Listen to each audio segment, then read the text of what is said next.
పాపంలో మనం పదే పదే పడటం అనేది అలవాటు కాకూడదు, కానీ పొరపాటు అవ్వచ్చు.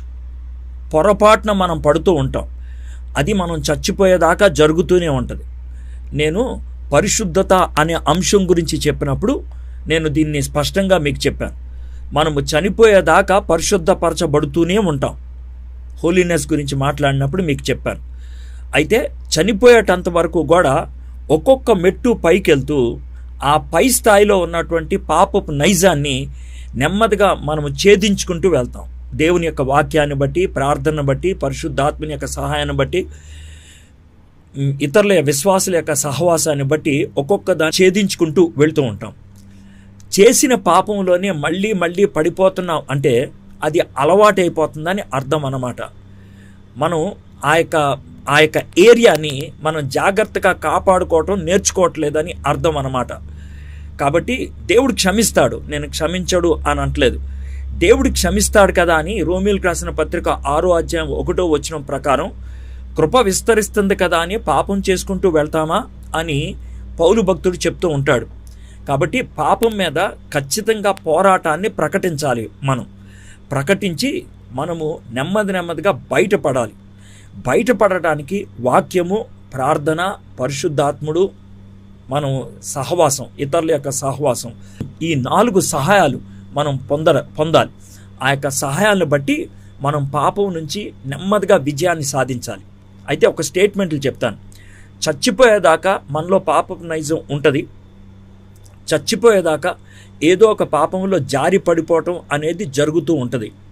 అయితే ఒకటి, పాపములో పడిపోయిన తర్వాత మనము ఆ పాపములో పడిపోయిన స్థితిలో మనం కంఫర్టబుల్గా ఫీల్ అవ్వకూడదు. ఒకవేళ ఫీల్ అవుతున్నాము అనంటే ఎవరో ఒకళ్ళు బోధించేదాకా అది నాకు తప్పు అని తెలియట్లేదనంటే, ఎవరో ఒకళ్ళు ఉజ్జీవ కూటంలో నాకు చెప్పేదాకా నాకు తెలియట్లేదు అని అంటే గనక బహుశా మనము మార్పు చెందలేదేమో. ఈ మాట చెప్తున్నందుకు నా మీద కోపం తెచ్చుకోవద్దు. నేను డయాగ్నాస్ చేస్తున్నాను అంతే. మనం ఇంకా మారు మనసు పొందలేదేమో. కాబట్టి మన మారు మనసు గురించి మనం ప్రశ్నించుకోవటం మంచిది. నేను నిజంగా పరిశుద్ధాత్మని క్రియను బట్టి, వాక్యము నా హృదయంలో పనిచేయటం బట్టి నేను మారు మనసు పొందానా అనేటువంటి విషయాన్ని మనము ఒకసారి పరిశీలన చేసుకోవటం చాలా మంచిది. అయితే మార్పు చెందినటువంటి వ్యక్తులు పాపం చేయడా, పాపంలో పడిపోవడానికి అవకాశం ఉంది, కానీ పాపంలో కొనసాగనేరడు. ఇది 1 యోహాను 3వ అధ్యాయంలో మనం చూస్తాం. మనము పాపంపై విజయాన్ని సాధించడానికి మనం అన్ని విధాల ప్రయత్నం చేస్తూ ఉంటాం. పౌలు భక్తుడు విశ్వాసంలో ఒక విధంగా ఛాంపియన్ అని చెప్పాలి. ఆయన కొన్ని పదాలు ఉపయోగిస్తాడు. ఏమంటాడంటే, మీ అందరికీ చెప్పి నేనే భ్రష్టుణ్ణి అయిపోతానేమో అని నా శరీరాన్ని నేను నలగొట్టుకుంటున్నాను అని అంటూ ఉన్నాడు. ఎందుకని ఆ మాట చెప్తున్నాడు అంటే, తనకు కూడా పాత నైజం లాగుతూ ఉంటుంది అక్కడక్కడ పరిస్థితుల్లో. కాస్త దుప్పటి కప్పుకొని పడుకుంటే పోద్దలే అంటే ఆయనకు వచ్చేటువంటి శోధనలు ఎలా ఉంటాయి చూద్దాం. అక్కడ సమస్యలు ఉండేటట్లు ఉన్నాయి. అటు వెళ్ళటం మానేస్తే పోద్దలే. కొత్త వాళ్ళ దగ్గరికి వెళ్ళి సువార్త చెప్తే వాళ్ళు కొడతారేమో, పాత వాళ్ళ దగ్గరికి వెళ్ళి బలపరుచుకుంటే సరిపోద్దులే. ఇలాంటి తలంపులు తనకు వస్తూ ఉంటాయేమో. బహుశా వాటిని ఆయన పోరాడి గెలిచి ఆయన ముందుకు వెళ్ళడానికి ప్రయత్నం చేశాడు. కాబట్టి నీ యొక్క ఆత్మీయ స్థాయిని బట్టి నీకు పోరాటం ఉంటుంది. ప్రతి పోరాటంలో దేవుడు మీకు సహాయం చేయడానికి ఇష్టపడుతూ ఉంటాడు. పౌలు భక్తుడు ఫిలిప్పీలకి రాసేటప్పుడు ఏమంటాడంటే, భయముతోనూ వణుకుతోనూ మీ యొక్క రక్షణ కొనసాగించండి అని అంటున్నాడు. ఒక పక్కన దేవుడు మీ రక్షణ కార్యాన్ని పరిపూర్ణం చేసేది ఆయనే అని చెప్పుకుంటున్నా, ఇంకో పక్కన ఏమంటాడంటే నీ పక్షాన నువ్వు పోరాడాలి, నీ పక్షాన భయం అనేది ఉండాలి అని చాలా స్పష్టంగా చెప్తున్నాడు. ఇది చాలా మంచి ప్రశ్న అండి, అందుకే ఇంత వివరంగా చెప్తున్నాను. దయచేసి మీరు పదే చేసిన పాపాన్ని చేసుకుంటూ వెళ్ళిపోతున్నట్లయితే బహుశా మీరు మొదటిది చెక్ పాయింట్, మీరు నిజంగా రక్షింపబడ్డారు లేదో చూడండి. చెక్ పాయింట్ నెంబర్ 2, నేను ఈ పాపానికి అలవాటు పడిపోతున్నానా అది చూడండి. చెక్ పాయింట్ నెంబర్ 3, నా హృదయంలో ఉండాల్సినంత వాక్యము, ప్రార్థన లేదేమో. ఇవి మీరు గమనించుకున్నట్లయితే చాలా అద్భుతంగా ఉంటుంది.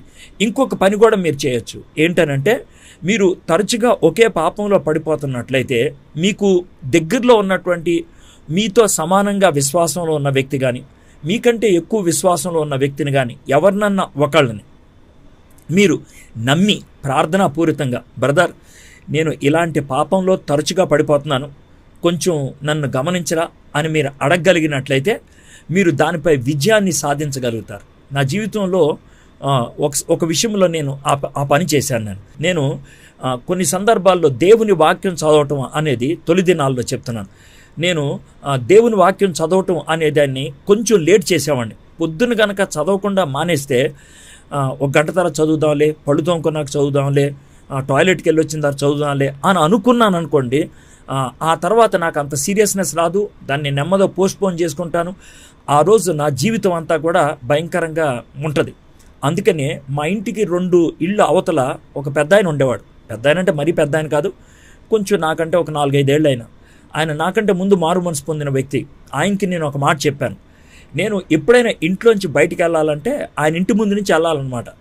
ఆయన బయట కూర్చొని ఉండేవాడు. ఆయన ఒక ప్రశ్న అడిగమనేవాడిని, ఏనంటే, ఏం బాబు ఎడ్వార్డ్, వాక్యం చదివా ఈరోజు? ఎప్పుడు చదివా వాక్యం? ఈ మాట అడగమనేవాడిని. ఆయన అడిగేవాడు, వెళ్ళినప్పుడు అడిగేవాడు. తర్వాత నేను వెనక్కి వచ్చేప్పుడు, ఏం చదివా ఈరోజు?